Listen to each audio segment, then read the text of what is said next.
Bonjour à tous et bienvenue dans ce nouvel épisode de Marketing Square. Aujourd'hui, épisode du Book Club. Je vous présente le livre du jour, mais d'abord, je dois vous poser une question. Avez-vous parfois du mal à vendre ou du mal à vous vendre? Si oui, ce bouquin est pour vous. Aujourd'hui, on va parler de marque personnelle à travers mon livre From Zero to Hero. Avoir une marque personnelle, c'est avoir un canal pour pouvoir diffuser au plus grand nombre, que ce soit en retombées clients, en retombées presse ou tout simplement en vente en direct si vous avez des produits. La marque personnelle vous permet de déployer d'autres revenus à ceux que vous avez déjà. Et les exemples sont nombreux. Celui que vous avez vu le plus se développer ces dernières années, ce sont les appels privés.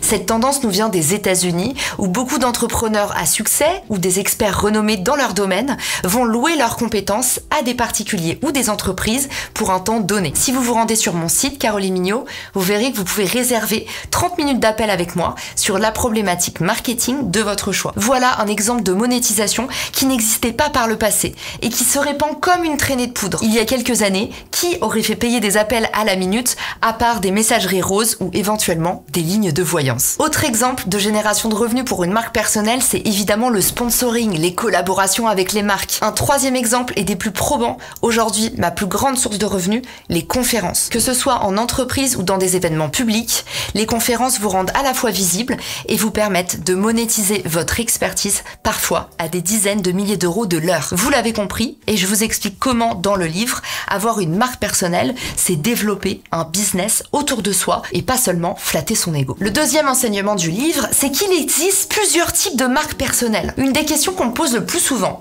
c'est qu'est-ce qu'on a le droit de partager ou pas sur les réseaux sociaux? Ma réponse est toujours la même.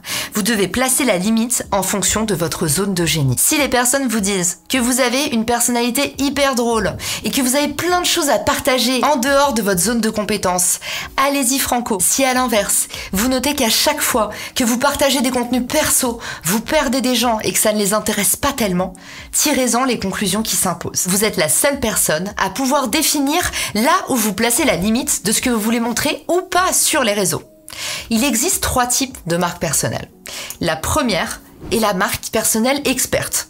Elle est basée sur ce que vous faites et strictement sur ce que vous faites. Ça veut dire que vous voulez être reconnu et partager seulement vos compétences et votre expertise. En général, on appelle ça aussi la marque professionnelle. Le deuxième type de marque personnelle est la marque personnelle engagée. Elle est plutôt basée sur qui vous êtes, votre personnalité, mais aussi vos valeurs. Ça peut être un engagement politique, sociétal, environnemental, religieux.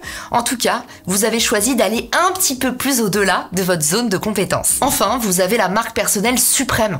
Et ça, c'est ce que vous me voyez faire sur les réseaux sociaux. Moi, ce que j'adore vous partager, et ce que vous préférez en général, c'est les blagues sur Instagram, les chaussures abandonnées que je trouve dans la rue, les personnes de mon entourage qui sont là pour me soutenir et parfois aussi pour me secouer les puces, mes névroses, les choses que j'ai ratées. Autrement dit, aujourd'hui, ce que je vous partage sur mes réseaux sociaux, c'est vraiment pas très loin de ce que je vis pour de vrai dans ma vie. Qu'on soit entrepreneur ou salarié, on a toujours le même vice. On veut montrer que ce qui brille. La réalité, c'est que ce qui va faire que vous allez inspirer et toucher les gens, en général, ce ne sont pas vos succès, c'est plutôt vos vulnérabilités. Retenez toujours que quand vous partagez une faiblesse, 90% des gens vont se reconnaître. Retenez que quand vous partagez un succès, très peu de gens vont s'y identifier. Dans ce livre, je vous partage aussi les gros pièges de la marque personnelle. Piège numéro 1. Ne pas avoir d'objectif. Si vous n'avez pas d'objectif clair, votre marque va manquer de direction où aller. Pas de direction, pas d'itinéraire. C'est exactement la même chose que sur Google Maps. En général, on commence à poster un peu pour essayer, sans oublier de se poser la question: pourquoi tu postes? Qu'est-ce qui est important pour toi? Qu'est-ce que tu veux vraiment atteindre? Ne te voile pas la face. Si tu es sur les réseaux sociaux uniquement pour vendre parce que tu as un objectif de chiffre d'affaires, tu dois y aller à fond les ballons. Ne cherche jamais à maquiller ton objectif. Si tu demandes pas, t'as pas. Le deuxième gros écueil à éviter, c'est de ne pas avoir d'offres. 90% des cas, quand un entrepreneur vient me voir et qu'il me dit que sur ses réseaux, il a du trafic mais il ne fait pas de vente, en général, il y a un problème d'offre. Soit vous avez un maillon de la chaîne qui manque, c'est-à-dire que c'est difficile pour la personne qui veut acheter d'arriver à destination, c'est-à-dire par exemple au hasard, votre profil est mal optimisé et du coup on a envie de venir vous voir mais en fait il y a trop d'infos ou c'est pas assez clair et du coup on tourne les talons. Soit potentiellement, vous avez une offre qui n'est pas du tout adaptée à votre marché. C'est-à-dire que la personne pense se reconnaître dans la douleur, arrive chez vous et en fait, là où elle potentiellement a par exemple un panier moyen de 39 € à investir, vous proposez un produit à 399 €. Vous avez compris, une bonne offre, c'est créer les bonnes circonstances pour les gens qui veulent acheter. Autrement dit, on soigne son parcours d'achat et on vérifie que son offre est adaptée au marché. Troisième risque de la marque personnelle, être un généraliste. Dans une ère de spécialiste, il faut se positionner clairement. Commencez par vous spécialiser. Vous pourrez ensuite élargir au fur et à mesure, mais pas l'inverse. Aujourd'hui, les créateurs qui ne marchent pas sont pour beaucoup trop généralistes. Ils ont voulu mettre la charrue avant les bœufs. Ils communiquent comme des célébrités alors qu'ils ne sont pas encore adulés. Si j'avais commencé tout de suite à partager mon quotidien, mon entourage, mes proches, ma routine beauté, j'aurais perdu tout le monde. Faites les choses dans l'ordre. Et un peu comme quand on bâtit une start-up, commencez par résoudre un petit problème, mais très bien, et élargissez au fur et à mesure. Votre audience grandira avec vous et vous deviendrez petit à petit le meilleur de chaque catégorie. La quatrième leçon de mon livre, c'est le positionnement. En général, c'est là où le bas blesse. On ne sait pas trop comment se positionner sur le marché. On a beau regarder où sont positionnés les autres, c'est hyper difficile aujourd'hui de comprendre là où il faut aller. En général, on est perdu, on prend des avis de nos amis, de nos familles, de nos investisseurs, de nos clients et partenaires et au final, ça fait beaucoup de bruit et on n'y voit pas plus clair. Pour éviter tous ces pièges et craquer le bon positionnement, je propose toujours de se poser 4 questions essentielles. La première question à vous poser, à qui est-ce que vous vendez? Je vous laisse mettre cette vidéo en pause, le temps de répondre.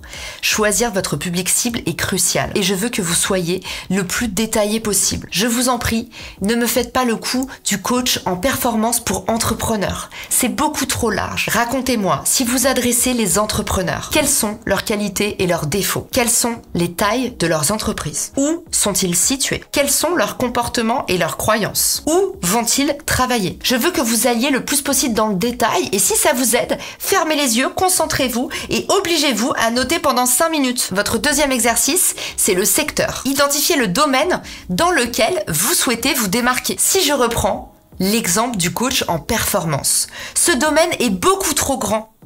Essayez de vous nicher au maximum. Vous allez à présent marquer sur votre feuille de papier quels résultats vous permettez d'atteindre. Et je veux que vous vous forciez à chiffrer ces données. Même si cela vous semble gros, même si cela vous semble inutile, il y a forcément un chiffre que vous pouvez mettre sur vos résultats.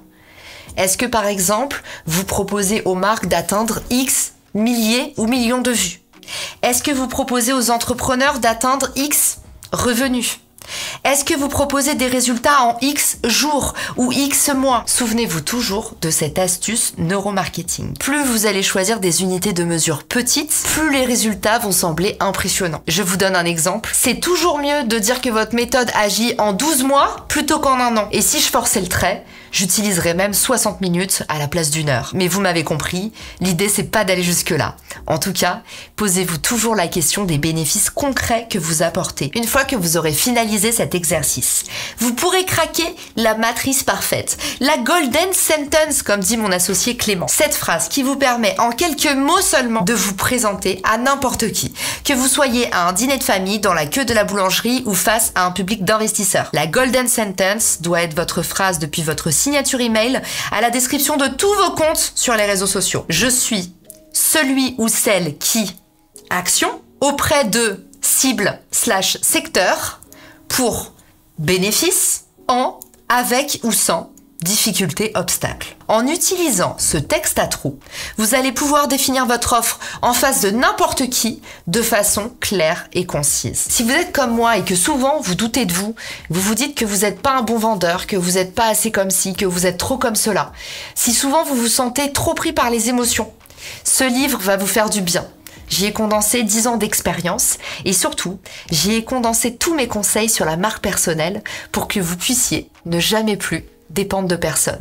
Que ce soit un investisseur, que ce soit un employeur, un collègue de travail, une relation amoureuse, ce bouquin va vous rendre indépendant. L'idée, c'est de vous pousser dans vos retranchements pour que vous puissiez devenir un nom dans votre secteur. J'espère qu'il vous plaira et vous connaissez la règle. Si vous avez aimé l'épisode, c'est le moment de vous abonner, de commenter la vidéo pour recevoir peut-être par tirage au sort le livre du Book Club directement chez vous à la maison. Je vous dis à très vite pour un nouvel épisode de Marketing Square. Ciao!